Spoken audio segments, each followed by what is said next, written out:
Μένουμε κυρίες και κύριοι στο θέμα, σε αυτή την κινητικότητα, σε αυτές τις απολύσεις. Κανείς δεν ξέρει τι θα γίνει το Σεπτέμβρη, αν θα ανοίξουν ή δεν ανοίξουν τα σχολεία, πώς θα λειτουργήσουν οι υπηρεσίες. Ένα αλαλούμ επικρατεί. Και όλα αυτά για να ψηφιστεί, που θα ψηφιστεί τελικά, έχει συμφωνήσει η Νέα Δημοκρατία και το ΠΑΣΟΚ σήμερα, το πολυνομοσχέδιο αύριο Τετάρτη στη Βουλή. Τώρα, να καλωσορίσω και να ευχαριστήσω θερμά για την παρουσία του σήμερα εδώ στην τηλεόραση Σούπερ τον Γενικό Γραμματέα της Ομοσπονδίας Λειτουργών Τεχνικής και Επαγγελματικής Εκπαίδευσης, καθηγητής επίσης του ΕΠΑΛ Νέων Μουδανιών, τον κύριο Σταματιάδη. Κύριε Σταματιάδη, καλώς ήλθατε και σας ευχαριστώ θερμά. Καλησπέρα κύριε Σταθόρη και εγώ ευχαριστώ για την πρόσκληση. Καλησπέρα και σε όλους τους τηλεθεατές. Θέλω να ξεκινήσω λίγο ανάποδα, ακούγοντας και τους συναδέλφους σας, και σήμερα και τις προηγούμενες ημέρες. Το πολυνομοσχέδιο συζητείται ακόμα στη Βουλή. Ψηφίζεται Τετάρτη βράδυ, αύριο βράδυ. Πρέπει να γίνει ΦΕΚ. Κάθε νόμος. Αυτό προβλέπει το Σύνταγμα. Κι όμως, στο διαδίκτυο έχουν αναρτηθεί ονοματεπώνυμα, αφημί καθηγητών τεχνικής εκπαίδευσης που απολύονται. Είναι έτσι για δεν είναι? Τώρα, είστε στην Ομοσπονδία, είναι ένα σοβαρό θέμα, το κουβεντιάζαμε και στο διάλειμμα. Έχει κατατεθεί και σχετική επερώτηση, θα φτάσει στα δικαστήρια αυτή η υπόθεση? Ξεκίνησε αυτό το θέμα της δημοσιοποίησης, δηλαδή είναι απίστευτο γι' αυτό, την Παρασκευή, όπου εκτός από τις λίστες που βγήκαν στο διαδίκτυο, από το Υπουργείο Παιδείας το ίδιο, δεν είναι διαρροή, από το στο site του Υπουργείου, ενημερωνόντουσαν και αυτοί που βρίσκονται στους πίνακες της λίστες και τηλεφωνικά από τις διευθύνσεις. Μιλάμε για Παρασκευή απόγευμα, 4-5 η ώρα. Δηλαδή έπαιρνε η δευτεροβάθμια εκπαίδευση και σου έλεγε, κύριε Σταματιάδη, και έλεγε μπείτε στο ίντερνετ και δείτε το όνομά σας στη λίστα. Είστε σε διαθεσιμότητα. Σας ενημερώνουμε ότι τη Δευτέρα, αν εμπίπτετε σε κάποιες από τις κατηγορίες που εξαιρούνται, πρέπει να έρθετε στη διεύθυνση δευτεροβάθμιας να συμπληρώσετε ένα ειδικό έντυπο, προσκομίζοντας και τα απαραίτητα δικαιολογητικά. Αν είστε πολύτεκνος, αν έχετε κάποια αναπηρία κλπ. Αυτά είναι... Προφανώς θίγονται ευαίσθητα προσωπικά δεδομένα, ήδη εξετάζεται η δυνατότητα και ήδη έχει ασκηθεί και μήνυση στον Άριο Πάγο για τη διαρροή αυτή, για τη διοχέτευση των ευαίσθητων αυτών προσωπικών δεδομένων. Θα πάει στα δικαστήρια δηλαδή. Δεν το καταλαβαίνω, ειλικρινά σας μιλώ και δημόσια παίρνω θέση. Πριν ψηφιστεί ένας νόμος, πάμε σε εφαρμογή. Έχουμε την εφαρμογή. Αυτό ακριβώς. Έχουμε την εφαρμογή και όχι μόνο την εφαρμογή. Βιαζόμαστε τόσο πολύ που τηλεφωνούμε και από τα γραφεία της δευτεροβάθμιας εκπαίδευσης και ανακοινώνουμε ότι είσαι σε διαθεσιμότητα, κύριε Σταματιάδη, κύριε Σταθόρε, όποιος είναι σε διαθεσιμότητα. Μάλιστα. Τώρα, πάμε στο μείζον θέμα. Επαγγελματικά λύκεια, επαγγελματικές σχολές. ΕΠΑΛ-ΕΠΑΣ, όπως τα ονομάζουμε. Τεχνική εκπαίδευση. Τα γνωρίζουμε χρόνια τώρα. Άλλαξαν ονομασίες. Τεχνικές σχολές, κύριε Σταματιάδη, έτσι δεν είναι? Είστε έμπειρος και χρόνια καθηγητής.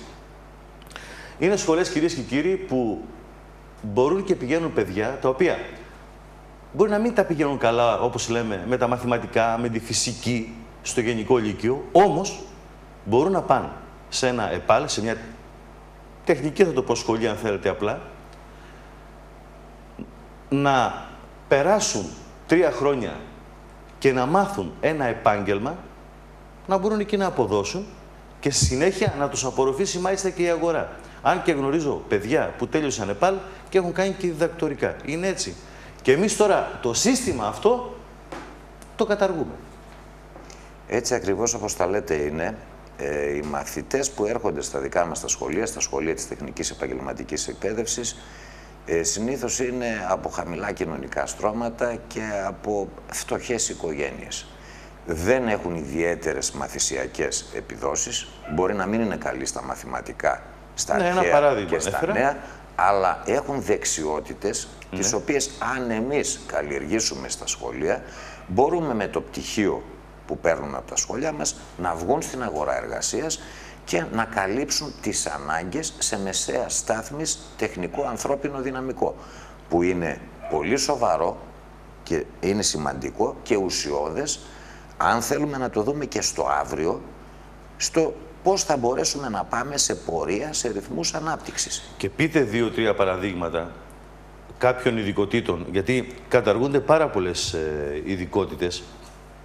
Καταργούνται 52 ειδικότητες από τα ΕΠΑΛ, από τα επαγγελματικά δηλαδή λύκεια και τις σχολές. Πολλές ειδικότητες, κυρίες και κύριοι, και θα δούμε και τι γίνεται και στη Χαλκιδική. Πείτε μερικά παραδείγματα παιδιών, Κοιτάξτε, όπως είπατε, με δεξιότητες, που όταν αποφοιτούσαν από το Λύκειο έβρισκαν δουλειά. Έτσι, για να μας καταλάβει και ο κόσμος.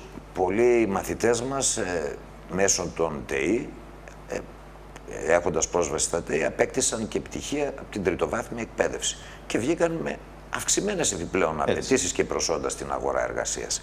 Το 52 ειδικότητες που λέτε αφορά το εκπαιδευτικό προσωπικό. Επειδή όμως η κυβέρνηση αυτή αρέσκεται σε αριθμούς, Ναι.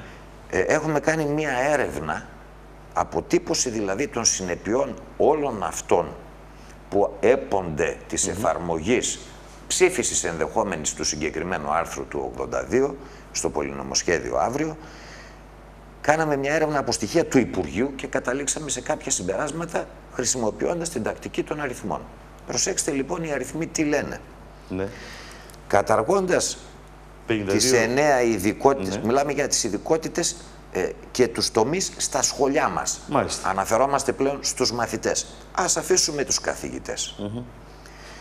Τι σημαίνουν τα νούμερα αυτά όπως βγαίνουν στο φως της δημοσιότητας. Καταργώντας τις 9 ειδικότητες που έχουν σχέση με τις ειδικότητες των εκπαιδευτικών δηλαδή. Καταργήσαμε 52 επί 110 και αυτό συνεπάγεται ότι οι ειδικότητες και τομείς των μαθητών θα εκλείψουν, αφού δεν θα υπάρχει εκπαιδευτικό προσωπικό. 9 ειδικότητες λοιπόν στις ΕΠΑΣ καταργούνται. Αυτό σημαίνει 10.496 μαθητές εκτός σχολείου, μόνο από τις ΕΠΑΣ. Από τις επαγγελματικές σχολές. Από τις επαγγελματικές σχολές. Σημειώστε εδώ ότι οι ΕΠΑΣ δέχονται πλέον και μαθητές πτυχιούχους της τριτοβάθμιας εκπαίδευσης, οι οποίοι τελείωσαν το πανεπιστήμιο, βρέθηκαν σε αδιέξοδο στην αγορά εργασίας και γυρίζουν πίσω να μάθουν μία τέχνη, μήπως μπορέσουν και πάρουν μία άλλη θέση στην αγορά εργασίας. Έχουμε λοιπόν ήδη 10.496 μαθητές εκτός από τις ΕΠΑΣ μόνο. Αν πάμε στο ΕΠΑΛ και δούμε τον τομέα υγείας πρόνοιας, που είναι ο ένας από τους δύο τομείς που καταργούνται, έχουμε άλλους 14.656 μαθητές. Και αυτοί στον αέρα. Και αυτοί στον αέρα. Αν δούμε και στο ΕΠΑΛ και το δεύτερο τομέα που καταργείται, τον τομέα εφαρμοσμένων τεχνών, έχουμε άλλους 1.569 μαθητές. Σύνολο 26.721 μαθητές. Είναι ψέματα αυτά που λέει το Υπουργείο. Αυτή είναι η αλήθεια. Βγάλαμε δελτίο τύπου και καλέσαμε το Υπουργείο να αμφισβητήσει τα νούμερα. Δεν ετόλμησε φυσικά. Προσέξτε τώρα τι σχέση έχει αυτό το 26.721 μαθητές στο σύνολο των μαθητών, που είναι 80.717. Είναι το 33%. Ένας στους 3 μαθητές δηλαδή βγαίνει εκτός, φεύγει έξω από το σχολείο. Είναι τραγικό το νούμερο. Ακόμη τραγικότερο είναι ότι αυτοί οι τομείς και οι ειδικότητες που καταργούνται είναι αυτοί που ήταν ελκυστικοί και ερχόντουσαν οι μαθητές, διότι με τα πτυχία που θα παίρνουν, δεν ξέρω, αύριο θα δείξει, είχαν θέση στην αγορά εργασίας. Δηλαδή είχαν αποκατάσταση επαγγελματική. Που προφανώς και αυτό είναι ένα ζητούμενο. Αυτό είναι γεγονός. Κοιτάξτε και άλλα στοιχεία, τα οποία και αυτά είναι πολύ σημαντικά. Δεν ξέρω αν πρέπει να μιλάμε για ρατσισμό εδώ. Είναι οι ειδικότητες που σε ποσοστά, είτε από τις ΕΠΑΣ 84%, είτε από τα ΕΠΑΛ στον τομέα υγείας πρόνοιας 80%, είτε από τον τομέα εφαρμοσμένων τεχνών 60%, αφορούν κορίτσια. Μάλιστα. Είναι πολύ υψηλό το ποσοστό λοιπόν των κοριτσιών. Αυτά όλα τα παιδάκια ερχόντουσαν στα διακτηνισμένα και σε όλη την επαρχία σχολεία τα δικά μας. Δεν είχαν δυνατότητα να πάνε στα μεγάλα αστικά κέντρα. Και τι θα γίνει τώρα όταν αυτά τα παιδιά τα διώξουμε στην ιδιωτική, γιατί αυτός είναι τελικά. Θα ανοίξουν ιδιωτικά η ΕΚ, να το πούμε. Μήπως, αλλά θα μπορέσουν στην επαρχία να ανοίξουν στα χωριά, τα απομακρυσμένα, για να πάνε. Κύριε Σταματιάδη, και να ανοίξουν ιδιωτικά η ΕΚ. Πείτε ότι ανοίγουν με αυτές τις ειδικότητες και ήδη από ό,τι γνωρίζω κάποιοι ετοιμάζονται. επιχειρηματίες. Το θέμα είναι, μπορώ εγώ να πληρώσω? Ήταν ήδη έτοιμοι και ολοκληρώνουν τις ετοιμασίες. Εντάξει, το είπατε ξεκάθαρα. Ξέρετε γιατί τζίρο μιλάμε? Όταν σε ένα ιδιωτικό ΙΕΚ στα 4 εξάμηνα που φοιτά ο μαθητής αυτός θα φοιτήσει, έχει έξοδο, κόστος δαπάνη 7.200 ευρώ. Μιλώντας για αυτούς τους μαθητές όλους, μιλάμε για 192.391.200 ευρώ. Κοντά 200 εκατομμύρια που θα πέσουν στην αγορά. Εγώ δεν σας λέω ότι θα μπορέσουν να πάνε αυτοί όλοι οι μαθητές. Πάρα πολύ, και ένα ποσοστό να πάει 20% είναι πολλοί πελάτες, είναι καλά τα λεφτά.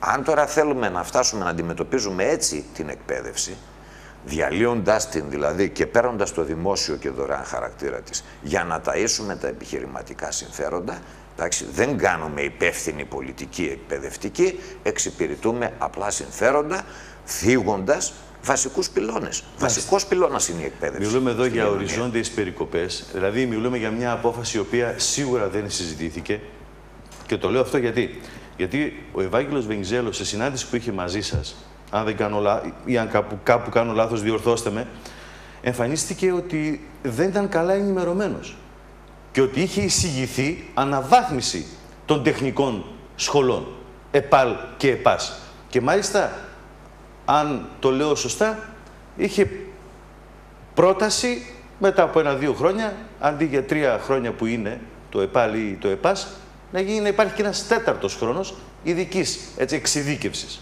για να μπορούν να βγαίνουν στην αγορά. Είναι έτσι τα πράγματα. Και όμως αυτός ο άνθρωπος που στηρίζει την κυβέρνηση σήμερα ψηφίζει το πολυνομοσχέδιο. Κοιτάξτε, ο νυν Υπουργός Παιδείας, που έχει κλείσει 1 χρόνο πλέον θητεία στο Υπουργείο, από το Σεπτέμβριο ακόμη άρχισε να προαναγγέλει το νέο τεχνολογικό λύκειο. Ήταν να κατατεθεί μέχρι τα Χριστούγεννα, πήγαμε στο Πάσχα, φτάσαμε στο μετά το Πάσχα. Τελικά σήμερα δόθηκε πώς πάλι σε εκπαιδευτικά, σε site εκπαιδευτικής ενημέρωσης διοχετεύθηκε το νέο σχέδιο νόμου για το τεχνολογικό λύκειο. Το έβλεπα τώρα πριν να έρθω. Είναι αυτό που είχε τότε στα σκαριά η κυρία Διαμαντοπούλου, σαν υπουργός, τότε Υπουργός Παιδείας, προσθέθηκε η μαθητεία και δεν άλλαξαν ούτε καν τις ημερομηνίες. Δηλαδή, όπως το δώσανε, προέβλεπε τότε τη μεταβατική περίοδο από το 2011-12 σχολικό έτος και δεν αλλάξαν ούτε το νούμερο, να το κάνουν από το 13-14. Όλη η ιστορία αυτή βγήκε είτε με το πολυνομοσχέδιο, είτε τώρα με το σχέδιο νόμου για το τεχνολογικό λύκειο, βγαίνει πάντα με ένα περίεργο τρόπο. Δηλαδή, πριν ακριβώς 1 εβδομάδα, την προηγούμενη Τρίτη, έβγαλε το non-paper το Υπουργείο. Non-paper. Μα είναι τακτική αυτή. Δηλαδή, οι ίδιοι μιλάνε για διαβούλευση, μιλάνε για συνένευση με τους φορείς, με αυτούς που εκφράζουν θεσμικά κάτι. Και η θέση απέναντι σε όλους αυτούς του Υπουργείου είναι απαντήσεις ή τοποθετήσεις με non-paper. Μάλιστα. Το θέμα είναι... Την ίδια ώρα βέβαια ο Υπουργός λέει βάλτε πλάτη στους εκπαιδευτικούς. Τι βάζετε πλάτη? Θυσιάζοντας 2.500. Ναι, τώρα πάμε στην ουσία. Και εγώ λέω αν ήταν η θυσία των 2.500 να λύσει ένα πρόβλημα να τους θυσιάσουν. Ναι, η ουσία είναι ότι τα τεχνικά λύκεια, να το πούμε έτσι, την τεχνική εκπαίδευση, τα ΕΠΑΛ και τα ΕΠΑΣ, αφενός είχαν μπει στη ζωή μας, αλλά και σαν χώρα τα έχουμε ανάγκη. Διότι βγαίναν παιδιά εξειδικευμένα σε κάποιες τέχνες. Είναι έτσι για δεν είναι. Χωρίς υποχρεωτικά να πάνε ΤΕΗ και ΑΕΗ. Ο ίδιος ο Υπουργός είπε... Ένα σκέλος είναι αυτό. Αυτό πάει, το χάνουμε, το ξεχνάμε. Δεύτερον, αυτές τις ειδικότητες που καταργούνται θα τις πάρουν ιδιωτικά ΙΕΚ. Και λογικό είναι. Και εγώ ρωτώ, και το είπαμε και προηγουμένως, πώς είναι οι γονείς που έχουν χρήματα για να πληρώσουν. Και το τρίτο σκέλος είναι οι καθηγητές οι οποίοι εργάζονταν επί σειρά ετών σε αυτές τις ειδικότητες πλέον μπαίνουν σε διαθεσιμότητα. Δηλαδή, για να συμπληρώσουμε το νούμερο, όλοι μας, ένα νουμεράκι είμαστε, ακολούθησε αυτό που λέμε τόση ώρα. Να καταργηθεί η τεχνική εκπαίδευση. Παιδιά δηλαδή που βγαίναν με εξασφαλισμένο, να το πω έτσι απλά, το πτυχίο τους, το απολυτήριό τους, για να βρουν δουλειά. Έτσι Τα ακριβώς, ισοπεδώνουμε όλα. έτσι ακριβώς είναι τα πράγματα. Τα λέω απλά. Είναι τόσο απλά. Καταρχήν έπρεπε να συνεισφέρει το Υπουργείο Παιδείας κατά το Υπουργείο Διοικητικής Μεταρρύθμισης με αυτό το ποσό. Γιατί έτσι βλέπουν αριθμούς. Έπρεπε και το Υπουργείο Παιδείας να βάλει, σε αυτή τη φάση 2.500. Ναι. Πού τους είχαμε αυτούς και από πού θα τους παίρναμε ακριβώς, με ποιες ειδικότητες για να ταΐσουμε και την ιδιωτική εκπαίδευση. Μάλιστα. Ένας τομέας που ανθεί, ο τομέας υγείας και πρόνοιας. Φεύγουν λοιπόν το 33% των μαθητών πάνε στην ιδιωτική εκπαίδευση και παίρνουμε και το ζητούμενο, τους 2.500 και τους βάζουμε σε διαθεσιμότητα. Και είμαστε μια χαρά. Ακούγονται διάφορα σενάρια. Αν δηλαδή παρακολουθήσεις από βουλευτές μέχρι κυβερνητικούς εκπροσώπους, δηλαδή πρόσωπα που συμμετέχουν στην κυβέρνηση, θα ακούσεις ότι αυτοί οι μαθητές, λέει, θα πάνε στα δημόσια ΙΕΚ. Αυτός ο πληθυσμός 26.000 πόσα δημόσια ΙΕΚ, το άκουσα κι εγώ αυτό, πόσα δημόσια ΙΕΚ πρέπει να ιδρύσει. Πόσα και πού είναι.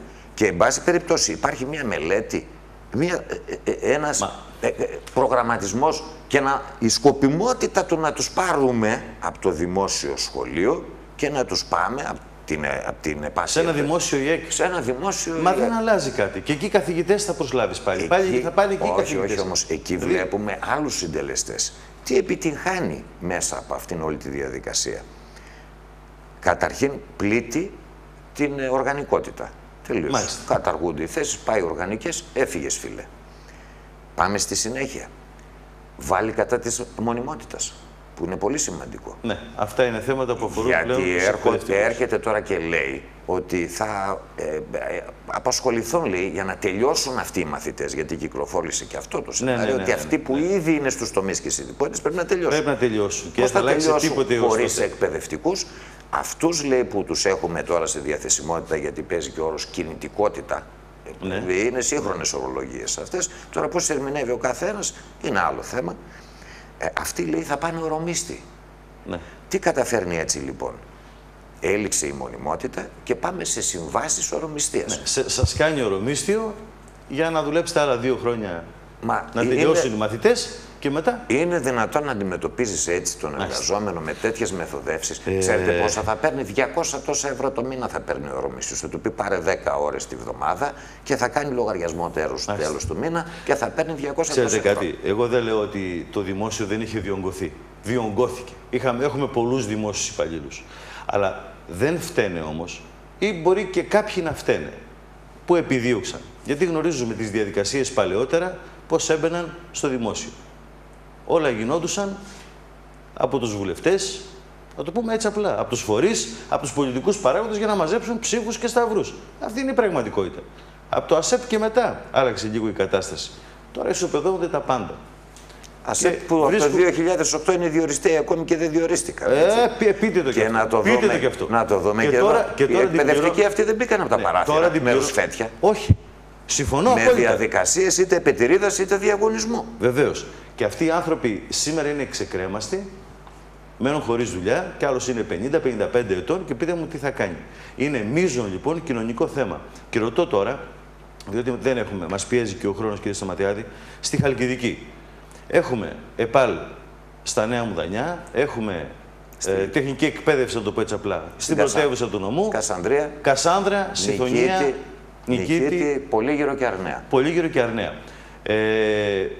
Πλήττεται ο Πολύγυρος και η Αρναία αυτή τη στιγμή. Ναι. Τι απολύσεις? Η Θυσία είναι 12-13 συνάδελφοι εκπαιδευτικοί και τάξη μεγέθους μαθητών 60, 50, 70 και μέσα δεν τα έχω αυτά τα στοιχεία πάρει, γιατί περίπου δηλαδή 60-70 μαθητές. Βλέπουμε συνολικά το πρόβλημα και όχι σε ένα σχολείο μόνο ή σε ένα νομό μόνο. Ναι, γιατί εσείς είστε και στην Ομοσπονδία, οπότε το βλέπετε συνολικά. Εγώ ήθελα να δώσουμε λίγο και το στίγμα στην τοπική διάσταση. Άρα 13 καθηγητές χάνουν τη δουλειά τους, μπαίνουν σε διαθεσιμότητα και περίπου 50 με 60 μαθητές. Αν το δούμε σε Περιφερειακή Διεύθυνση Εκπαίδευσης Κεντρικής Μακεδονίας, για να το πλατιάσουμε λίγο, είναι 600 τόσοι εκπαιδευτικοί. Μάλιστα. Να έρθω τώρα πάντα σε ένα ερώτημα που το κάνω. Όταν υπάρχουν προβλήματα. Χαλκιδική. Εσείς φυσικά είστε στην Ομοσπονδία, που σημαίνει ότι μπορείτε κατεβαίνετε συνέχεια Αθήνα, συνομιλείτε με υπουργούς, συνομιλείτε σε άλλο επίπεδο. Εδώ στη Χαλκιδική έγινε κάποια συνάντηση με κάποιους φορείς, με δημάρχους, να το πω έτσι απλά, με βουλευτές. πιάσατε κανένα να του πείτε τι γίνεται, τι κάνετε? Και τι σας απάντησε? Με τοπικούς βουλευτές, το μόνο που ξέρω, από πληροφορίες δηλαδή, από συζητήσεις εδώ με συναδέρφους, χαλκιδικιώτες, μόνο το βουλευτή τον κύριο Καρανάσιο πιάσανε και ο οποίος, μιλήσανε δηλαδή μαζί του, και ο οποίος είπε θα το ψηφίσει. Θα ψηφίσει το πολυνομοσχέδιο. Δηλαδή σας το ξεκόψε από την αρχή. Αυτή είναι η συνήθως απάντηση που παίρνουμε. Άλλοι πάλι κατανοούν το πρόβλημα. Αλλά θα ψηφίσουν. Θα προσπαθήσουν να βοηθήσουν, αλλά δεν μπορούν ένα αποτέλεσμα να το διασφαλίσουν. Είπατε πριν για τον κύριο Βενιζέλο, ναι, ο οποίος είναι αρχηγός κόμματος ενός εκ των δύο που είναι στην κυβέρνηση. Βεβαίως. Και όχι μόνο, είναι αντιπρόεδρος της κυβέρνησης. Στην Κρήτη λοιπόν και αντιπρόεδρος.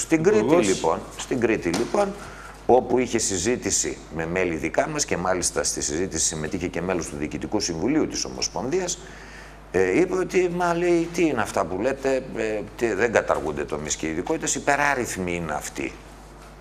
Δεν ήξερε δηλαδή, ή τουλάχιστον αυτό έβγαλε προς τα έξω. Να σας δώσω και ακόμα ένα χαρακτηριστικό. Το Σάββατο το μεσημέρι, στις 1 η ώρα, αν θυμάμαι καλά, προχθές, είχε οριστεί συνάντηση με τον νυν Υφυπουργό Παιδείας, τον κύριο Γκιουλέκα, βουλευτή Θεσσαλονίκης.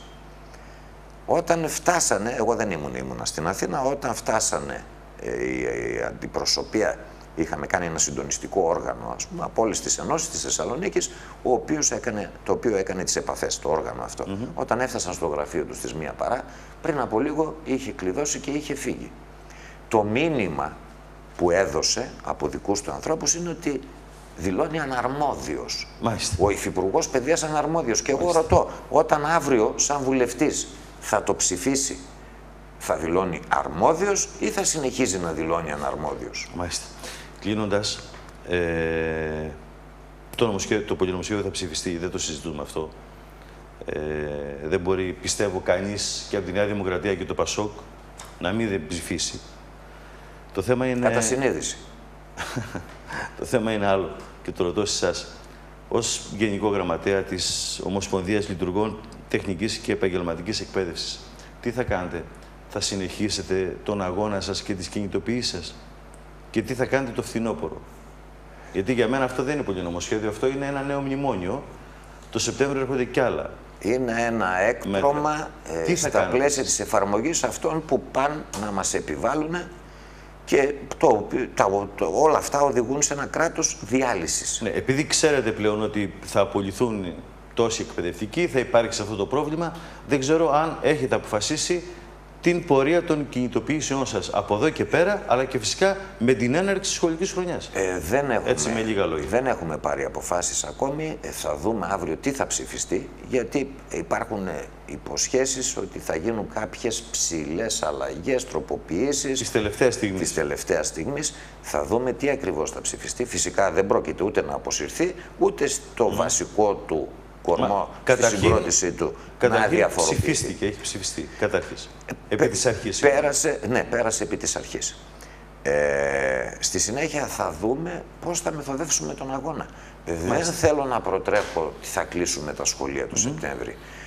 Γιατί το πάθαμε αυτό πριν από το Πάσχα, που ήρθε μια επιστράτευση και είναι και αυτό ακόμη μια έκφραση, ένας τρόπος το πώς αντιμετωπίζουμε τη δημοκρατία, πώς αντιλαμβανόμαστε τα δικαιώματα και του εργαζόμενου. Βέβαια με πολύ μεγάλη ευαισθησία για τους μαθητές που δίνουν πανελλαδικές. Αυτούς τους μαθητές τώρα όλους, για αυτούς που πετάμε έξω από τα σχολεία, δεν δείχνουμε ευαισθησία? Όταν δεν είχαν εκπαιδευτικό προσωπικό τα σχολεία, έκλεισαν τα σχολεία με 2.000 περίπου κενά. Δεν δείχναμε ευαισθησία? Έτσι, με δύο λόγια κλείνοντας, τι θα λέγατε σε γονείς, μαθητές, αλλά πάνω απ' όλα για μένα, στους φορείς και στους πολιτικούς που μας ακούν και καθορίζουν την τύχη μας? Εμείς τους επιλέγουμε, εμείς τους στέλνουμε να μας εκπροσωπήσουν. Εγώ θα έλεγα, λοιπόν, λέγατε με δύο λόγια. Εγώ θα έλεγα λοιπόν ότι η εκπαιδευτική πολιτική δεν μπορεί πλέον να ασκείται από όποιον είναι στην εξουσία, είτε 3 κόμματα, είτε 2 κόμματα, είτε 1 κόμμα, με μικροκομματικές σκοπιμότητες και τακτικές. Βγήκε η κυρία Διαμαντοπούλου προχθές και είπε ότι για το δικό της το τεχνολογικό λύκειο τότε, όπως το είχε σχεδιάσει και είχαν συνενέσει φορείς, είχε περάσει από το ΕΣΥΠ, ο κύριος Σαμαράς, λέει, αντιδρούσε, δεν συνενούσε, γιατί διέβλεπε ότι θα κάνει κυβέρνηση μετά από κάποιους μήνες, οπότε θα μπορούσε να σχεδιάσει εκείνος στα μέτρα που αυτός θεωρούσε την εκπαιδευτική μεταρρύθμιση και αναβάθμιση. Με μία λέξη, τι θα τους λέγατε? Εμείς θέλουμε λοιπόν κάποτε να σοβαρευτούμε, να καθίσουν κάτω οι πολιτικοί, έξω από χρώματα, κόμματα και αρώματα, μαζί με τους φορείς, να οργανώσουν, να σχεδιάσουν, να προγραμματίσουν σε ένα βάθος χρόνου την εκπαιδευτική πολιτική. Να πούμε τελικά αυτό που φωνάζω εγώ χρόνια.